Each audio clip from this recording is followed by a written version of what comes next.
वालों की जुबानी लॉरेंस की कहानी। 7वीं या 8वीं क्लास में पढ़ता था ना, तब तक तो हमने उसको यहाँ देखा था।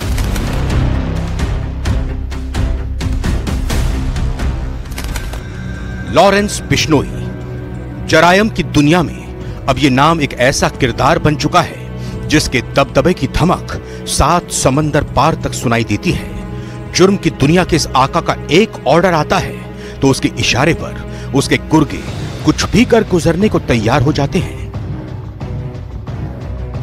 आज के समय में लॉरेंस खौफ का दूसरा नाम बन चुका है, लेकिन उसकी असली कहानी क्या है, ये जानने के लिए न्यूज़ 18 की टीम उसके गांव पंजाब के जिला फाजिलका के दूता रावाली में पहुंची।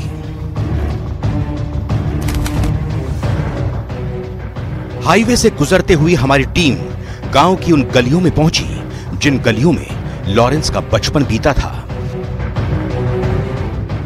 गांव में घुसते ही वो खेल का मैदान दिखाई दिया जिसमें लॉरेंस खेला करता था।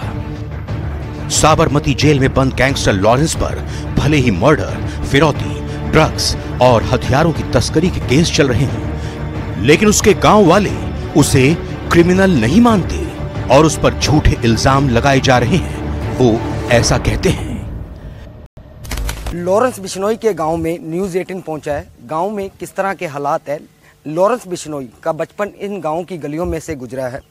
हम बातचीत करते हैं गांव के लोगों से। गांव के लोग जो है मौजूद हैं। सर, लॉरेंस बिश्नोई का गांव है? हाँ जी। तो कैसा लड़का था? बहुत अच्छा लड़का था जी, और अच्छे नेचर का था, और खेल कूद में भी बहुत अच्छा था। गांव में तो कभी गांव में कोई भी उसकी कभी भी कोई शिकायत नहीं मिलेगी। आप किसी भी गांव में किसी भी तरफ जाओगे ना आप, तो कोई भी आदमी आपको ये नहीं कहेगा कि उसमें कोई खराबी थी। बहुत अच्छा लड़का था। तो यहाँ से कब लास्ट समय कब आया था यहाँ तो इस गांव में? लास्ट समय तो भाई 7वीं या 8वीं क्लास में पढ़ता था ना, तब तक तो हमने उसको यहाँ देखा था। उसके बाद जब चंडीगढ़ चला गया पढ़ने वहाँ पे, तो कभी कभार ही आता था। तो ऐसा क्या हुआ कि ये गैंगस्टर तक का नाम जुड़ गया उसके साथ? जी, इसका तो हमें पता नहीं है कैसे जुड़ गया कैसे नहीं जुड़ गया। हम तो जमींदार आदमी हैं। यहाँ पर बिल्कुल ठीक था। हमें तो बस इतना पता है। उसको तो भाई हमने तो कभी उसको गलत तो देखा नहीं है। और बाकी अंदर बैठा है, जेल के अंदर है वो। उसके बाद भी अगर बाहर से कोई ब्लेम लगा रहा है तो उसका भी क्या किया जा सकता है। इस ग्राउंड रिपोर्ट में हमें यहां 2 बातें ऐसी पता चली जो मीडिया में गलत चल रही हैं। पहली ये कि लॉरेंस के पिता हेड कांस्टेबल थे, और दूसरी ये कि लॉरेंस को उसका परिवार हर साल 35-40 लाख रुपए खर्च के लिए भेजता है। गांव के ही रहने वाले एक व्यक्ति ने बताया कि उसके परिवार में कोई भी पुलिस में नहीं है। मैं कह रहा हूँ उनका नाम सारे वर्ल्ड में है, देश में नहीं है। बाहर भी बड़े बड़ी काम कर रहा है, देश हित के लिए, राष्ट्र के लिए, अपने धर्म के लिए लड़ता है। ना किसी से फालतू बात करता था। गांव के अंदर इतना अच्छा, इतना सुंदर, इतना भी किसी से आपके थोड़ा सा ही बड़ा मिल गया उसके पैर छूता था। हम ये कहते हैं, मैं क्या, उसका 120 किलो पहली है, खुद की लैंडलॉर्ड है। कई कहते हैं ये वो पुलिस में था, उसका बाप, उसने पुलिस वालों से खाया, उससे उस बच्चे उसको खाया कुमा के। ये कोई गलत बात है? बिल्कुल ही बात है। फिर भाई साहब एक बात और बता रहे, गांव में उसका अच्छा स्वार्थ था, अच्छा था राष्ट्र के लिए, प्रांत देने वालों में, धर्म के लिए। गांव में घुसते ही सामने लाल रंग की शानदार बिल्डिंग दिखती है। गांव वाले इसे महात्मा श्री साहब राम जी राहड़ का मंदिर कहते हैं। साहब राम राहड़ लॉरेंस के परदादा थे। गांव में रहते हुए लॉरेंस रोज यहां आता था और सेवा करता था। लॉरेंस के चचेरे भाई रमेश बिश्नोई बताते हैं कि उनके पूर्वजों ने एक ग्रंथ लिखा है जिसमें जंगली जानवरों को नहीं मारने, हरे वृक्षों को नहीं काटने और साफ सफाई रखने का संदेश दिया गया है, जिसको लेकर बिश्नोई समाज आज भी इन बातों पर अमल करता है।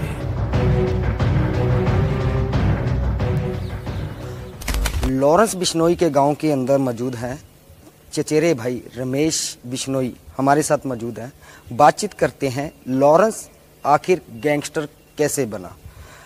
रमेश जी, क्या ऐसा हुआ कि आज लॉरेंस बिश्नोई के साथ गैंगस्टर नाम जुड़ गया? सबसे पहले तो मैं न्यूज़ 18 का आभार प्रकट करता हूं, धन्यवाद करता हूं जो आप मेरे गांव दुतारावाली में आके और जो ग्राउंड रिपोर्ट है वो सच्चाई जो है वो लेने के लिए, इसलिए मैं आपका बहुत बहुत आभार प्रकट करता हूं। देखो, जब राजनीति चीज के अंदर आदमी जैसे इलेक्शन था तो इलेक्शन में फिर वो राजनीति चल पड़ी, राजनीति के अंदर जब स्टार्ट हो जाता है काम तो उसका कारण राजनीति में मानता हूं कि राजनीति थी और राजनीति के अंदर वो उसमें फंसता गया दलदल के अंदर और आज वो कहाँ पहुंच गया। तो अब जो भी बात सुनते हैं वो मीडिया में सुनते हैं, भाई वो किसी को धमकी दे रहा है, क्या दे रहा है, ये तो उसको पता है, भगवान को पता है। और हम तो हिंदुस्तान भारत के कानून में विश्वास रखते हैं और कोर्टों में जो माननीय कोर्टें हैं उन पे हमें विश्वास है और हम यही आशा करते हैं कि हमें जो है इंसाफ उस बच्चे को मिलेगा। लॉरेंस के चचेरे भाई ने यह भी बताया कि लॉरेंस अपने परिवार को माता वैष्णो जाने का कहकर गया था, लेकिन उसके बाद वो वापस नहीं आया और लॉरेंस को झूठे केस में फंसाया जा रहा है। जेल में रहकर कैसे कोई किसी की हत्या करवा सकता है?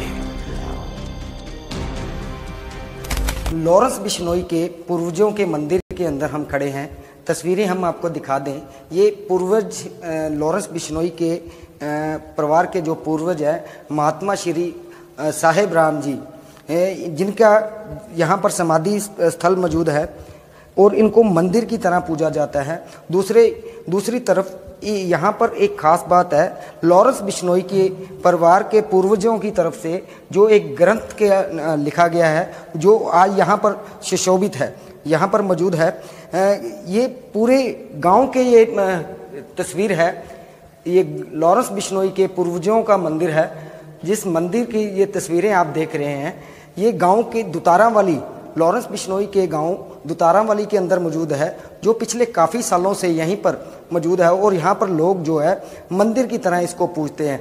लॉरेंस बिश्नोई के पूर्वजों का मंदिर है जहाँ पर लॉरेंस बिश्नोई समय बिताता था, माथा टेकता था। कहीं भी आना जाना होता तो पहले इस मंदिर में जो माथा टेकता था, उसके बाद जो आगे का काम करता था। स्कूल का अगर बात कर ले तो स्कूल में जाना हो तो इस मंदिर से माथा टेकने के बाद वो आगे निकलता था, अपनी मंजिल की तरफ निकलता था। आज भी जो इस मंदिर में बिश्नोई समाज के लोग सेवा करते हैं, मंदिर की तरह पूजते हैं। इनके पूर्वजों की तरफ से लिखा गया है जिसमें समाज के लोग बताते हैं कि अच्छी बातें जो लिखी है, समाज के पक्ष में जो सी बातें लिखी गई हैं, इन सभी बातों को लेकर आज भी जो बिश्नोई समाज जो आज भी मानता है। तो इस माहौल के अंदर जो है लॉरेंस बिश्नोई इस गांव में पैदा हुआ और बड़ा हुआ। बाबा सिद्दीकी हत्याकांड में लॉरेंस गैंग का नाम सामने आने के बाद एक बार फिर से उसका नाम चर्चा में है।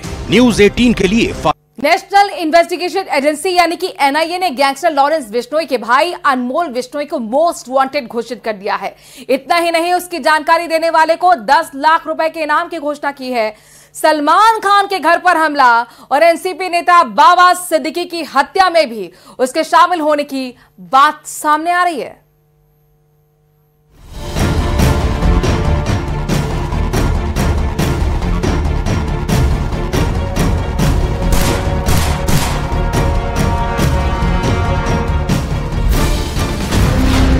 अनमोल बिश्नोई पर एनआईए का शिकंजा। अनमोल बिश्नोई मोस्ट वांटेड घोषित।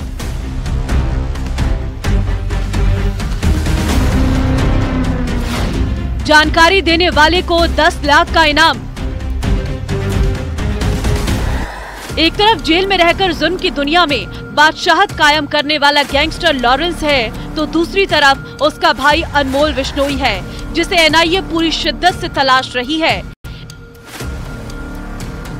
इस बीच एनआईए ने अनमोल बिश्नोई पर शिकंजा कसना शुरू कर दिया है, उसे मोस्ट वांटेड की लिस्ट में डाल दिया है। साथ ही इसकी जानकारी देने पर 10 लाख रुपए के इनाम की घोषणा भी की गई है। सलमान के घर फायरिंग हो या फिर 12 अक्टूबर को मुंबई में की गई एनसीपी नेता बाबा सिद्दीकी की हत्या का मामला हो, दोनों ही घटनाओं में लॉरेंस के भाई अनमोल बिश्नोई की संलिप्तता पाई गई है। मुंबई पुलिस ने 14 अप्रैल को सलमान खान के घर के बाहर हुई फायरिंग के मामले में उनके खिलाफ लुकआउट सर्कुलर जारी किया था, क्योंकि अनमोल बिश्नोई ने सोशल मीडिया पर इस घटना की जिम्मेदारी ली थी। सलमान खान के घर फायरिंग और बाबा सिद्दीकी की हत्या के अलावा अनमोल बिश्नोई मशहूर सिंगर सिद्धू मूसेवाला की हत्या मामले में भी आरोपी है। बार बार ठिकाने बदलने वाला अनमोल बिश्नोई पिछले साल जहां केन्या में तो इस साल उसे कनाडा में देखा गया था। साल 2023 में जांच एजेंसी ने अनमोल बिश्नोई उर्फ भानु के खिलाफ चार्जशीट दाखिल की थी, लेकिन रिपोर्ट्स की माने तो अनमोल फर्जी पासपोर्ट के सहारे भारत से भाग गया। अब वो अमेरिका में रहकर लॉरेंस